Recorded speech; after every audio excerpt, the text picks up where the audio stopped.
Hello and welcome to Can We Have Your Attention, the podcast all about the attention economy. I'm James Wickham, a broadcaster and journalist. Hello, Claire Coady.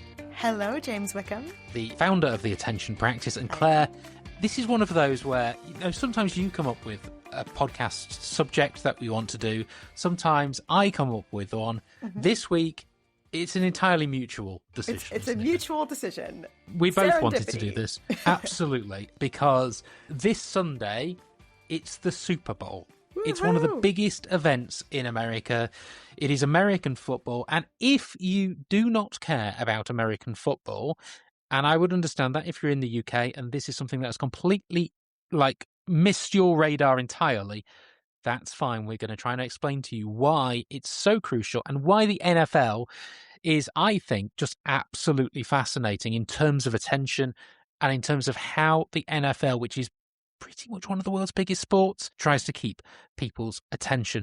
Now, Claire, many years ago, when I used to do programs on Radio 5 Live here in the UK and BBC Radio 5 Live, I had an overnight program which was all about American sports, the North American Sports Show. And one thing I did was I took loads of little silly jingles and lots of bits of music and played them. So I have to apologise, but the thing I used to do was play, whenever we did an NFL story, a little bit of the Super Bowl Shuffle by the Chicago Bears team in 1995. Oh my God, James, what? You're telling me this now? We could have had the Super Bowl Shuffle. Oh my God. Okay, sorry. Okay. So anyway, if you if you want to hear one of the worst crimes ever committed to vinyl, it's pretty bad. It's everything you think about professional sportsmen who at the time did not follow a sportsman's diet. Like, sports is so fundamentally changed in this period. It's 40 years old. It's a bunch of people who lived on, and I know they lived on steak and beer and whiskey and stuff. We're just going to call it stuff. A lot of them died young and for various reasons, not just concussions, but also heart attacks. And they won the Super Bowl and did the Super Bowl Shuffle. It's a dance and a song, but we're using the word song loosely here. Yes, you will, I'm sure, Claire, because you very kindly write the show notes for this podcast most of the time. I will. Include a YouTube link to the Super Bowl Shuffle. I will. Because it is available. The song of my childhood, Yes, but as it is at the moment, unfortunately, the Super Bowl Shuffle we can't play for rights reasons, and also the Chicago Bears, I'm sorry, Claire, are not in the Super Bowl. They're not in the Super Bowl. It's okay. We were just happy to be in the playoffs, frankly. I think it's a miracle we were there. It's because of the Pope. We got a Pope now. Now we have success. There we go. So the important Super Bowl, thing is the Packers are not there. The Super Bowl this year, the New England Patriots are in it, as are the Seattle Seahawks. Thank you. Owned by the Paul Allen estate. His sister Jody Allen is the owner of the team now. And I like that. I like that they belong to the Paul Allen estate. Paul Allen Foundation. I feel good about that. I feel better about that than the Patriots who are owned by Robert Kraft, which Google him. Just Google him to see what you think. I don't know who Robert Allen is. Paul Allen. No, Paul Allen was one of the co-founders of Microsoft. Okay. He was amazing. He died a few years ago in 2018, but he was around for the last Seahawks Super Bowl wins. He also owns the Portland Trail Blazers and the Seattle Sounders, which is a football team in Seattle. Soccer. He also had a foundation. The things the foundation did is incredible. The work that they did, fighting Ebola, fighting poverty, fighting disease. I mean, incredible work done all over the world. And then when he decided he wanted something cool, he would buy Star Wars memorabilia and movie memorabilia from, science fiction films and then send it on tours to museums. It's a wonderful man. It's a very sad loss to the world. But, Seahawks, soft spot for them just for the owner, Paul Allen. So what we thought we'd do, I dug into my contacts book and thought, I know who I could get to talk to about this.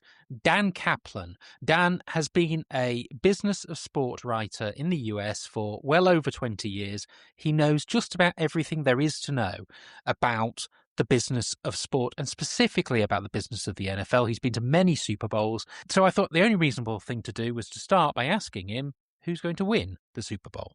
Seattle is my pick. I'm not convinced New England is the Super Bowl worthy team. Obviously, they're there, but they had the easiest schedule during the regular season. They got a very poor LA Chargers team. They got the worst game of the season out of the quarterback from the Houston Texans. And then they got a AFC Championship rival team, the Broncos, whose lead quarterback broke his ankle in the game before. So they had a pretty easy trip to the Super Bowl, the easiest I can imagine. And then Seattle is stocked on offense and defense. So we think it's going to be Seattle. And in some ways, I've got to be honest, that makes me feel quite happy because I know you hate the Patriots anyway, but for so many years, I just remember watching Brady win, year after year after year for the Patriots, and it just became a bit samey. So I know they've been rubbish for a few seasons, but I mean, surely it's not their time yet, is it, Dan? I hope not. I live in New York. It's in my blood to root against the Boston teams. But there've been so many Super Bowls where I'm sure I know who's going to win, and I'm wrong on that. I remember the Carolina Panthers. I was sure they were going to beat Denver, and it wasn't the case. So the Patriots, I mean, people remember their dynasty. People got tired of the Kansas City Chiefs. I mean, I guess if we see in 2 years they're back, we'll have the same conversation. Are we still tired of the Chiefs? I think the Patriots are like the Yankees and the Dodgers and the Cowboys. People either love them or hate them. But not the Bears, Claire. It's No, never not the Bears. Not I don't know. the People Bears, feel not bad the for the Bears. Bears usually. Well, look, you mentioned the Chiefs, and I suppose that's actually a good place to start in terms of the who's going to win the Super Bowl kind of questions, but the questions that actually we do on our podcast, which is all about attention. And of course, most of the attention in the last few years has been taken by the Chiefs, not only because they're good, but also because of Travis Kelce and his other half. So she has a name. As I was about to say, how much of the NFL's current popularity do you think is down to Taylor Swift?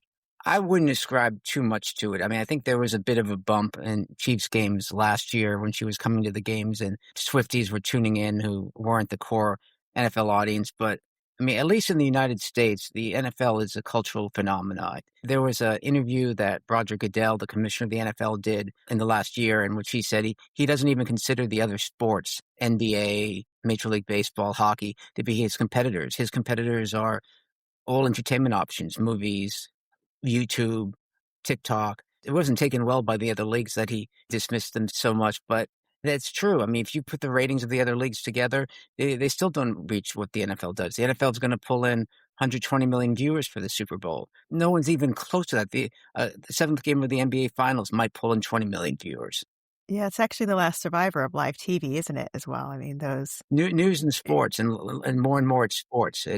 Every year, at the end of the year, a list comes out, the top 100 shows on TV, and usually 95 of them are in NFL games.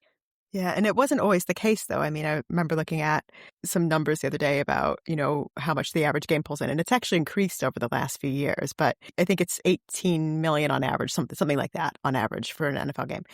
But that wouldn't have cracked the top 10 of the weeklies 20 years ago. It would never have reached the numbers that CSI reached. Is this because, TV viewing has gone down? Is this because of our diets? But how did the NFL survive? Like the NBA isn't getting that. The World Series isn't getting that. How is the NFL survive? Well, the numbers, I mean, there's fragmentation. There's so many different entertainment options now that you didn't have 25 years ago. But why the NFL became America's game and not baseball? Why didn't baseball keep it? Why didn't basketball take it? First, it's a made-for-TV sport, clearly. People just love it. But the NFL has been a master at delivery of its games on different platforms and also at marketing its brand, letting its teams the freedom to market in their own territories. And also the international expansion is something that a lot of people had doubts about, but the league is really doubling down on it and taking the culture of football overseas. Was it a part of that because there was a sense of saturation within the US market itself? And the only way that the NFL could expand was to really hammer other markets, including the UK. There's been a match, obviously, in the UK for a few years, but in recent, the last 3 or 4 years, we've seen matches in Germany, in Spain, in Mexico.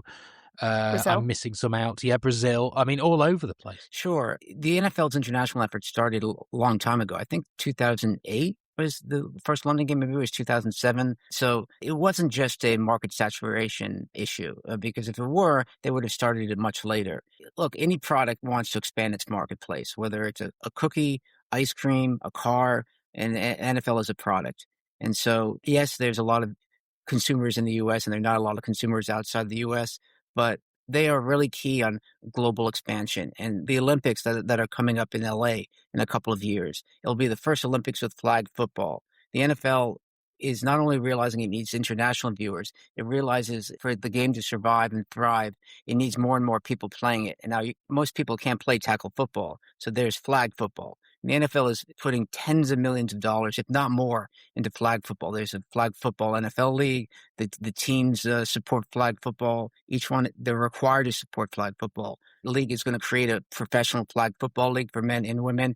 And of course, Oh, wow. the biggest thing is that the Olympics, NFL players may be on the flag football team.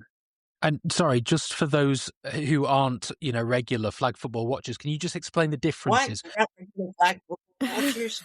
I know. Crazy, right? Unbelievable, isn't it? Didn't go to American elementary school. Who are I these know. people? Yeah. I'm sorry. I mean, flag football, it's now getting into colleges where colleges are playing. The rules are the same as traditional football, but you wear a belt with like a little flag on it. And to tackle a player, you have to take the flag out of their belt. You don't bring them to the ground. It's designed so that people who are concerned about the injuries you'd suffer with tackle football, you don't have that with flag football. So I think what's interesting about flag football is it's bringing, the excitement of playing football to more people. But I want to talk a little bit about how the NFL has expanded the excitement of the games and the drama of the sport, right? So one of the interesting things I think is leading up to the Super Bowl. So our listeners mostly won't know this, right? There's a playoff period. And in the last few years, was it 2021? Please correct me, Dan.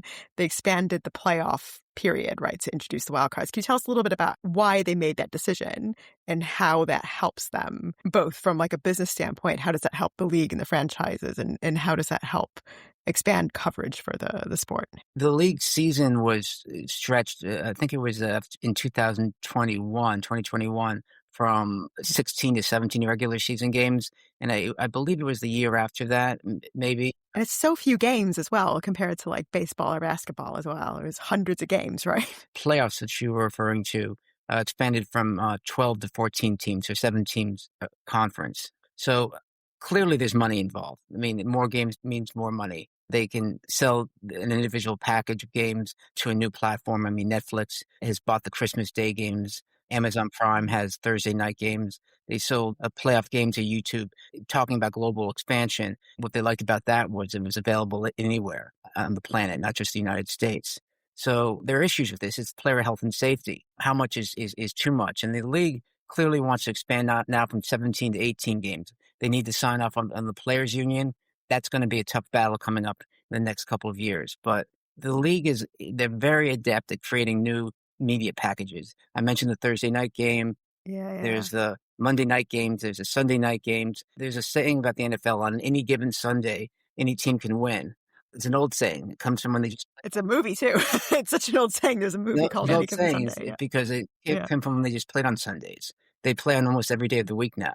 One of the things that I think is so interesting about that, going back to, the Thursday games which are on Amazon and, the expansion into streaming, I think, before 2020, to me, there was virtually no streaming, right? Like, I live in the UK, I'm American. You couldn't get the games here for love or money unless you went to a sports bar or literally paid, I don't know, some ungodly sum of money. It's kind of true like that today, but Amazon competed quite heavily for it, I think. What did the NFL look at when they were balancing up the streamers versus broadcasters, right? Because it's not like Premier League football here where you only have a couple of outlets. And in the US, you have mainstream broadcasters and streamers. Well, in the early days of streaming, before the pandemic, viability, whether the streamer could handle the capacity, the number of people tuning in, that was a key issue. That's no longer a concern. What the NFL says is they want to balance making the games free on network TV here in the U.S., and that's CBS, that's Fox, that's NBC, that's ABC, which is the sister channel of ESPN. They want to balance keeping most of their games free for customers versus having some of their games on pay platforms, whether it be ESPN, Peacock, Netflix, for example, Amazon Prime. I would say, I don't have an exact figure, but 80 to 85% of the games are on free TV. And the NFL is very proud of that. At the Super Bowl next week, the commissioner will have his annual press conference, and he's always asked, will the Super Bowl ever go to a streamer? And he always said, never. It will never go to a streamer. And last year he said, maybe not in my lifetime. So he didn't. Ooh. I don't know how The advertisers will not be happy about I that. don't know how much of a lifetime he has left. I don't want to predict that, but he didn't rule it out. Yeah, that's interesting because, of course, a big component of the Super Bowl is the advertising, right? Well, I mean, you're getting 120 million viewers with it on network. With Netflix and Amazon Prime so widespread, would you really lose out? The numbers you're getting on Thursday Night Football and Amazon Prime are now rivaling what you used to get on network television. They're getting 15 to 16 million average fans watching a Thursday Night Football game on Amazon Prime. So I guess the way that a broadcaster like Fox, for example, or CBS would be able to fund that is the media rights turn into advertising, right?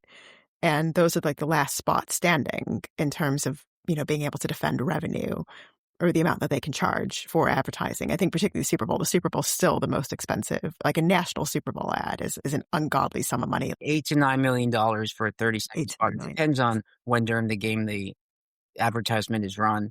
And I think there's something like 70 advertising slots.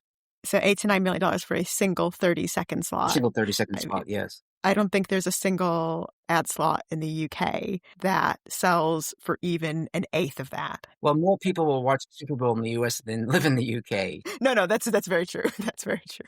I think as well, if you work in advertising, working on a Super Bowl campaign is often like the highlight of your career as well, because you often then get to do your best work. So it's not just that. It's the most expensive advertising. It's the biggest spot. You're competing with all the other ads in the spot. And the idea of what you have to make to be competitive in that is incredible. It used to be you'd see the Super Bowl ad when the Super Bowl was on. I'm getting emails from PR people promoting Super Bowl ads. It's a 2 to 3 week runway now for these Super Bowl ads. When did that really start coming in? 1984, the famous Apple commercial. It was when they were trying to break through against, was it IBM? And it showed a javelin runner. He wasn't talking. He just ran and he threw, I think if I recall right, he threw the javelin and it crashed through. And it was supposed to demonstrate Apple crashing past IBM. It was a famous ad and it ran during the Super Bowl, and that's where it started. It's the first ad you're shown often if you work in advertising even today. I think it's Ridley Scott is the director of it.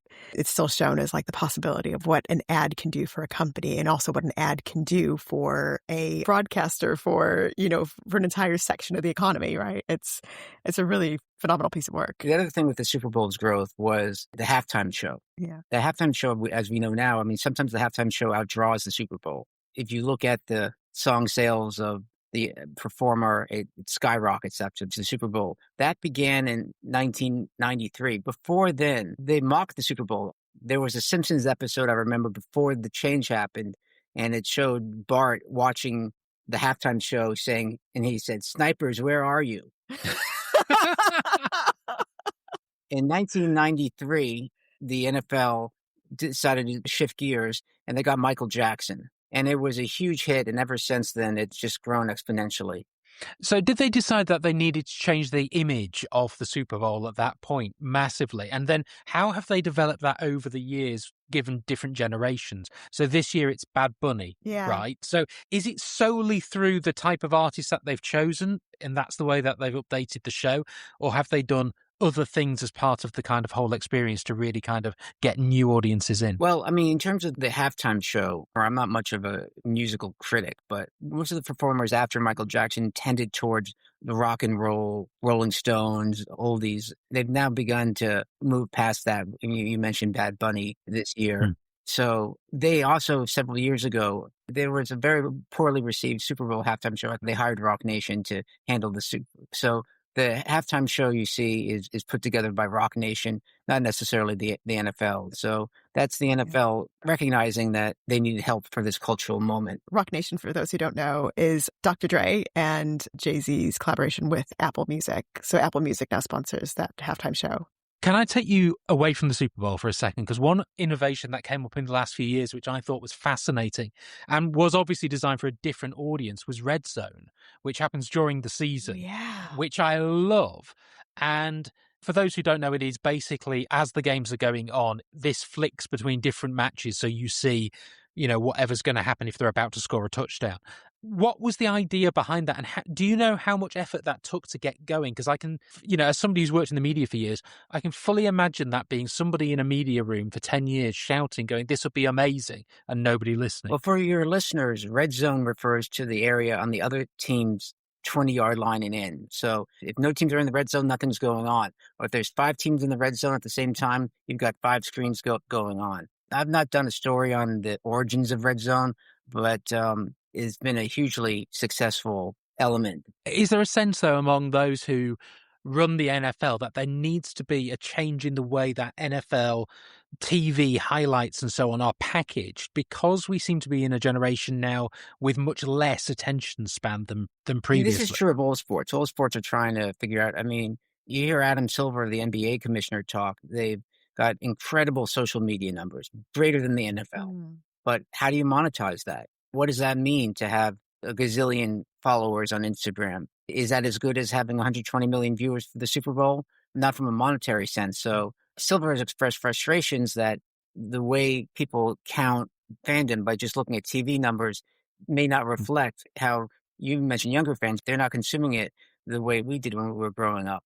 They're consuming it on cell phones, on laptops, on Apple Watches and whatnot. And they're consuming it in micro bites. The NFL releases so much of its actual content onto social media sites as clips, which other sports don't do. So the Premier League, for example, has a barrier so that you can't see the goals, for example, for a few hours until after the games have happened, so that the rights holders can use their own highlights.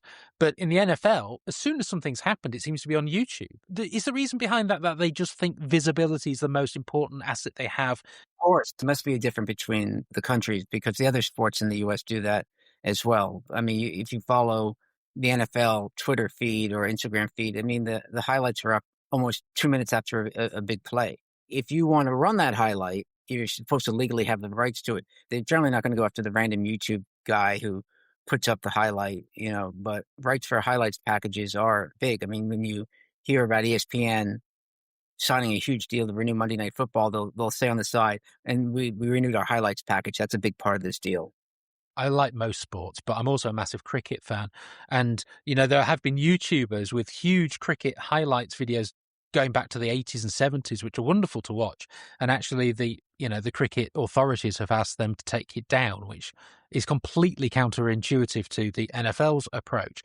But just on the NFL, the other thing I wanted to talk to you about was Nickelodeon, because they show NFL games as well now, the children's TV channel, but with things like slime and gunk all over them, and amazing graphics and fun things.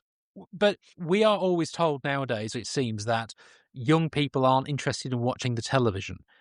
Why then the Nickelodeon tie-up? There's the whole alternate telecast trend in the United States.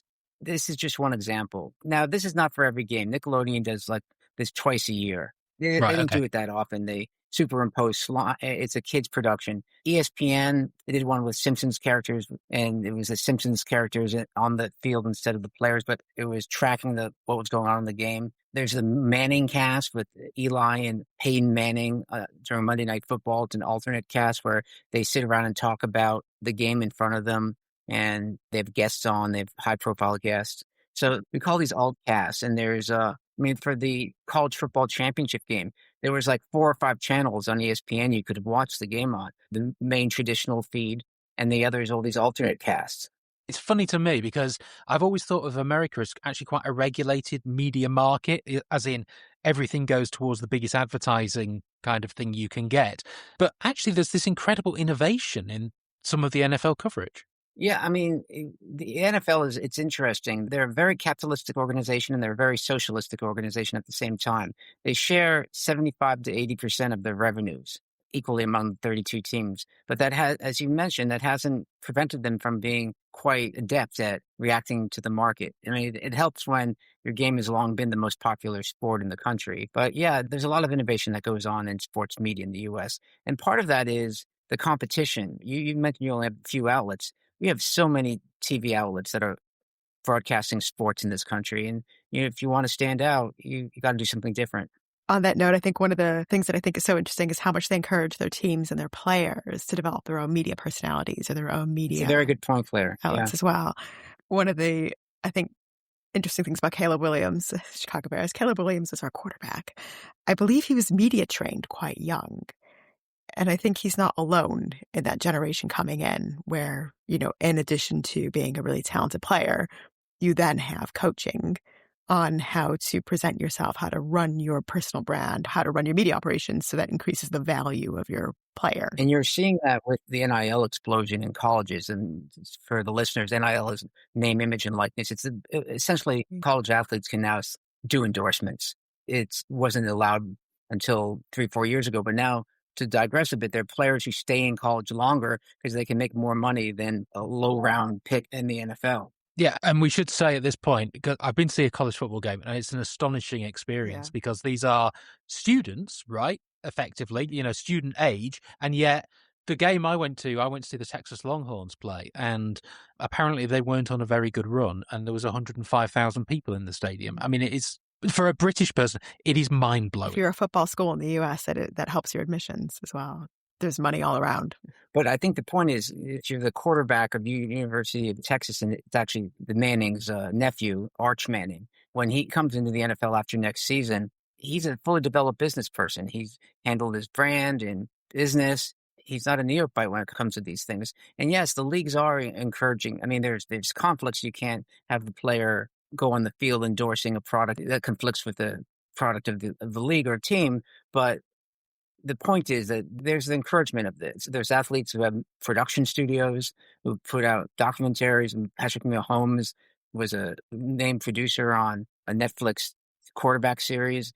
I know it's different overseas, but here everyone wants to be a media personality. In Hollywood, they said everyone wanted to be an athlete. And in sports, they say everyone wants to be in Hollywood. So it's Super Bowl week, and I just wanted to know what you are going to do for your Super Bowl week, because in America, this is such a big event. You've got 4th of July, you've got Thanksgiving, you've got Christmas, and you've got the Super Bowl, right?